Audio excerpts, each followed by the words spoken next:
Hey, hello everybody. Welcome to Core. I'm Fran, and this is my sweetie boo. We're here from CORE, where communication offers relationship empowerment. And so we got a good subject tonight, y'all. Yeah, we're gonna be talking about submission. We, No, not submission. Not we, submission. Who wants to talk about submission? My wife didn't want to talk about I submission. know. She said, No, because submission is one of those topics that's used and abused. oh, okay, used and abused. Well, Yeah. look, let's get started to this thing called submission. Mm. Now, tonight, we're going to talk about it from my point of view. This is not Bible study. 5 things about submission that we all need to know. And number one is reciprocal submission. We should be submitting to one another. Number two, do not abuse God's truth. Number three, it's never a husband's job to make a woman submit. I think I need to say that again. It's never a husband's job to make a woman submit. Number four says husbands are called to submit more than wives. And ladies, wait till you get to that revelation. And number five is marriage is not about submission. I'm talking about it from a man's point of view. When I knew of submission, this was submission. I played sports, and my coach would say, he will submit to your will. You got to make him submit to your will. When I went to wrestling matches as a child, hey, make them submit, make them submit. So the connotation and the deconnotation for me with submission was I'm going to force someone to do something. Then when I heard it being preached up in the pulpit, it was like the woman must submit. You know, the man must submit to God. I can't ask the questions. I can't define this word submission because I've been indoctrinated in the world and I see what submission means in the world. Then I'm hearing it in the Bible. It's like submit to one another. So I'm shaking my head. Okay, I'm good there. Then it says, wives, submit to your husbands. I'm like, I ain't married. Okay, all right. I don't really feel that. You know, I can feel to submit to one another. I'm kind of debating. I'm young. I'm trying to debate on this. So then I hear slaves submit to your masters. I'm like, hold up. I'm this submission thing don't even make no sense to me now because I'm associated with slavery. I'm forming a thing of dominance about submission. How did you view submission? Well, submission, like you say, over the pulpit, it always focuses on women submitting to their husbands. But when I went to that word for myself, it talked about how men were to submit to Christ, like Christ loved the church and gave his life for it. And I thought, whoa, now that's deep. But the focus was always on the woman's part. I went to the Bible and it's deep for me as a man. When I'm looking at this submission, I'm thinking of other things that I heard from the pulpit. Don't trust the man. Not one is right, but you want me to submit. And I'm a man. So I'm thinking about how I heard other men describe submission. In my house, this is how it's going to be. I'm the head of my house and my wife's going to listen to me. You know what I mean? I'm the ultimate. I'm like, I don't want someone that I'm forcing to. I don't want to be with someone who don't have their own mindset. I'm thinking I don't want any woman who doesn't have her own opinion because she's not going to be able to have my back if she can't think for herself. I don't want a woman that's not unable to say who she is as a woman. I need someone that's able to communicate. And I already know what my position. We talked about submission. We were first dating. She had a book with some greeting writing on it. Here we go. That says submission. And I looked at it and I'm like, okay. And I think we talked about it briefly. But as a man, I knew I wasn't submitting to everything around me because that's not how I was taught. So here's a woman that I'm about ready to marry who has a child that she's been with all her life. She has her parents and her sisters that she's been with all her life. So I'm coming in there. She loves me. I'm going to be her man. She can quote the Bible. But was I really expecting her all of a sudden to say, oh, I submit to my husband? No, not at all. I was expecting her to respect me, have conversation. But the depth of what I later learned what submission was, I was like, no, how am I expecting her to trust me when she been with these people all her life? Because we had our first hiccup about submission when we were talking about where we were going to live, Philadelphia. Right. Relocating. And we talked about it. We went to counseling about it. And we had decided together that we would move to the Philadelphia area, Delaware, Jersey, but Philadelphia area. I'll let you tell what happened, how you felt, because you You had to come to me after we agreed. I have reservations about this. Right. I was very afraid because I never lived anywhere but Texas, but I knew the plan that we had made and the things that we had talked about. So I came to you and I related to you how I felt and that how difficult it was for me to, to just uproot everything and move. It was very hard and I didn't want to hurt you. I didn't want to disappoint you, but it just was a hard issue. And so you took that and you just reciprocated the love and let me know how you felt about it. It was hard though for both of us. Oh, we had agreed with something. And now at the last minute, you have changed your mind. So in my head, I'm not thinking she's not submissive. She talked Bible. I was like, okay, she trusts me enough. I'm my word, but I'm comfortable enough with you to come talk to you about it. A form of her submission is her respect for me and her being willing. Well, I told you this, but I've changed my mind, but I'm willing if that's what we have to do. She really didn't want to move. So I have some choices here. What kind of leader what kind of man do I want to be to my wife? And I thought about, I want my wife to love me. I want to lead her. And I know right off the bat, I'm going to be taking her away from her comfort zone, even though her comfort zone be me. That's not reality to think that all of a sudden you marry somebody and that they the be all, end all, and I'm going to listen and all that. No, we still have our old comfort zone. Did you feel like this is where I'm comfortable? Even though this is my husband, this is the man God chose more, everything I prayed for, but you weren't in that zone yet. Not yet.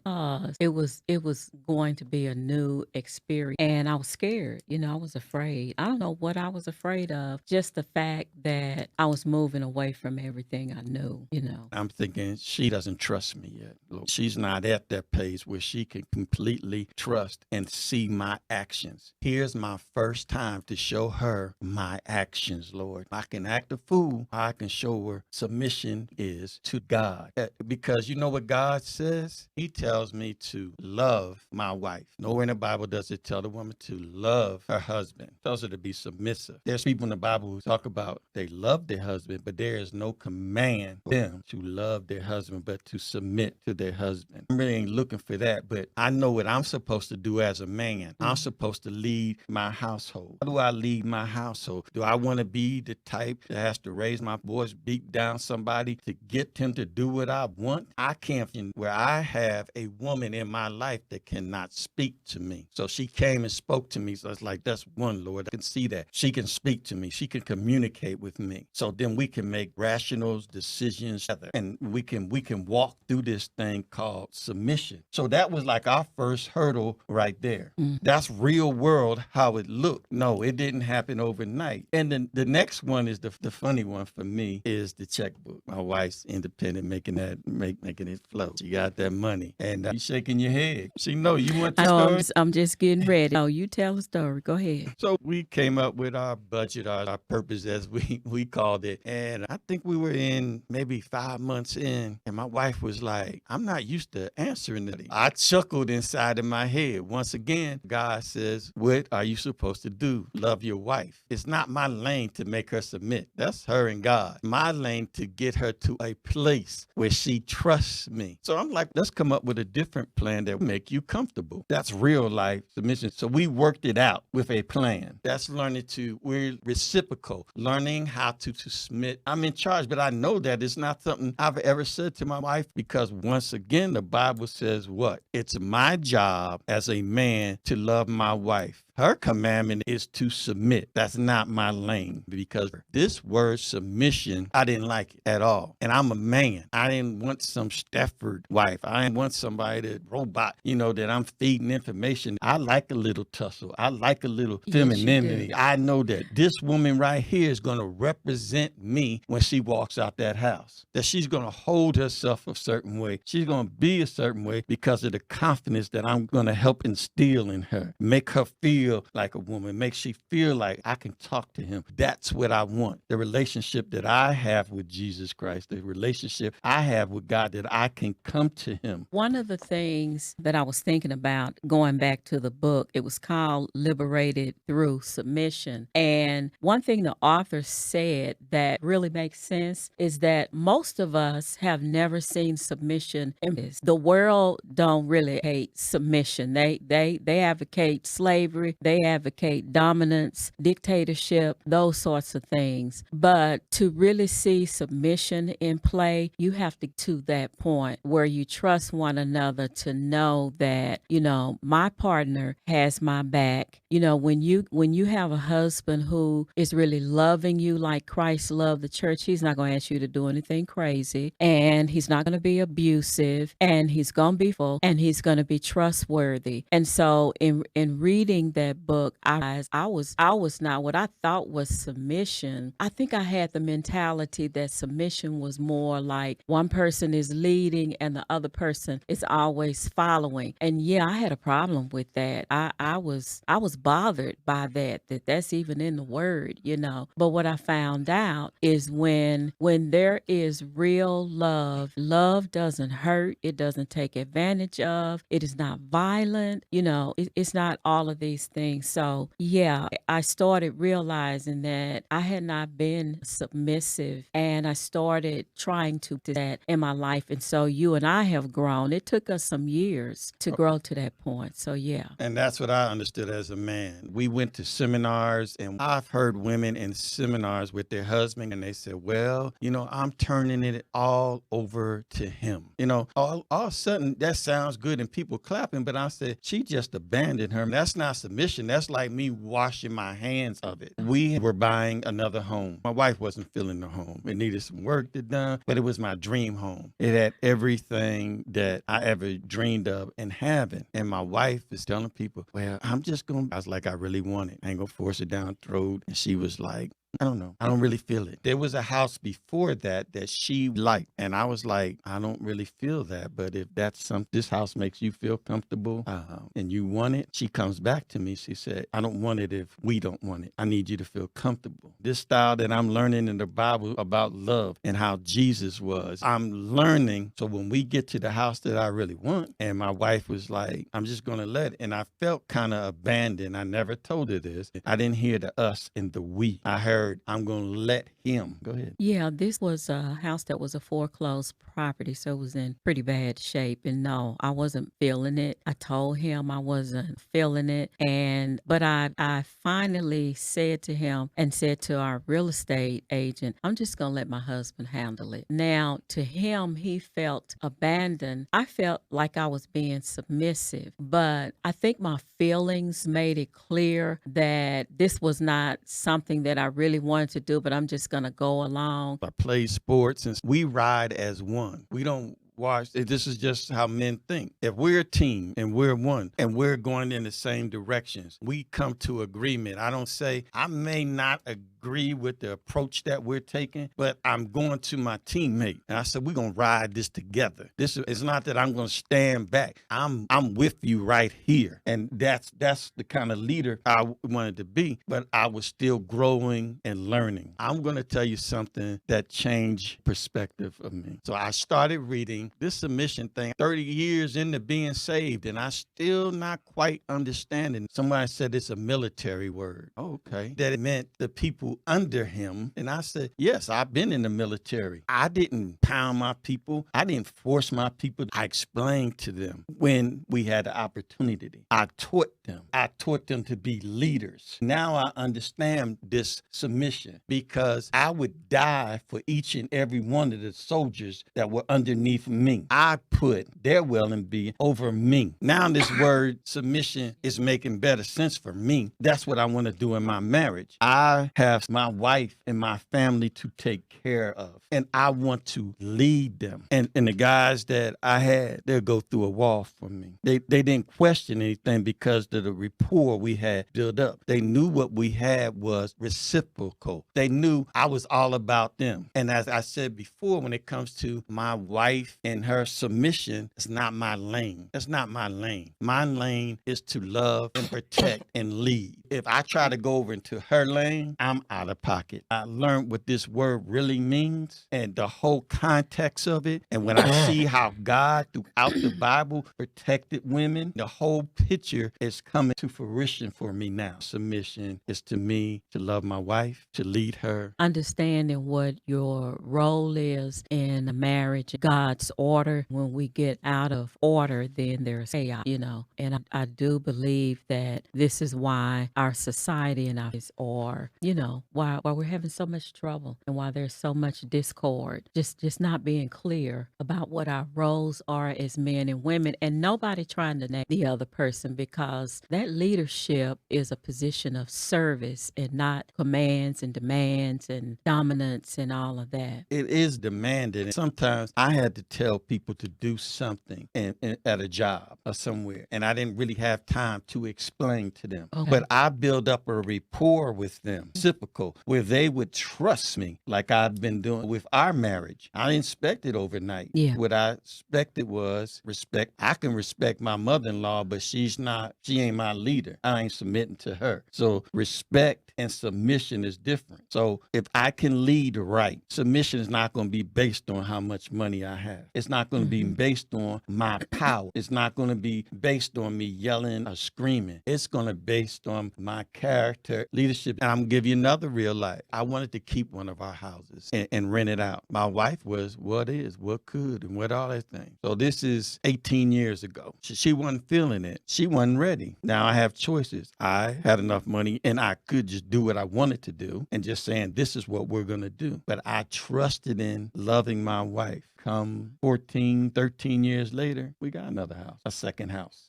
With her encouragement. It's a saying, being denied don't mean that you're not going to get what you need. Being delayed does not mean it's being denied. Thank you. I prayed that my wife is seeing this thing called submission in a different way and in a different light. I'm going to follow my husband because we follow as a team because of his track record. We're going to be all right. We're going to be all right. But I need that. I need a woman that I can debate with, talk with, has her own mind, has her own opinion, because I explained this to my wife. When I'm making decisions about things, great leaders don't know everything. They have people around them who are expertise in this and that. I have my wife. That's my ride or die. She does finances up and down. She's good. I'm like, okay, she can run numbers. I have the right person around me. My wife. I was just going to say, and we're able to do this because, we have surrendered to God. And even if you're not married and you don't have a wife or a husband, you still have to submit to someone, because that's the way life is, whether it be boss on a job or whether it be parents or loved one, people you care about who have authority and over you. But as we submit to the Lord, and of course, I'm not saying blindly submit to people who are not following God's authority and his word. We see love as an emotion and a feeling, when love is an action. And when love is an action, you will act a certain way. You'll be loving, you'll be caring, and you're not trying to hurt each other. And love just don't hurt. Love doesn't hurt you like that. Love doesn't talk you down. Love doesn't insult you over and over and over again. Love doesn't leave you hanging. Love doesn't cause you to trust. We have to understand that love is action. It is not just an emotion. And just like we say with faith that feelings are fickle, but faith is not, love is an action. And we have to understand, and God never intended for us to be tangled, because that's what it is, an entanglement, when you have someone who is, abusing you. And not because if a man or a woman is abusing abusing their mate, they're out of God's order. And so this is where chaos gets involved. So yeah, love is an action. If we could stop focusing on the mode that love is a feeling and that's not what love is. It is an action. I can't say that enough. Love is reciprocal. God first loved me, love him. So can you really love someone who doesn't love you? It's just a question I had to ask. So the other thing that we learned about opinion. Oh yeah, yeah. Giving your opinion and expecting people to do what you said because they asked for your opinion. And Can you break that down a little bit so they well, I understand? can remember an incident where my husband asked me for my opinion, and so I gave him my opinion. I was thinking he was asking me because he was trying to figure out what to do. And so when he didn't do what my opinion stated he should do, I was like, well, then why did you ask me?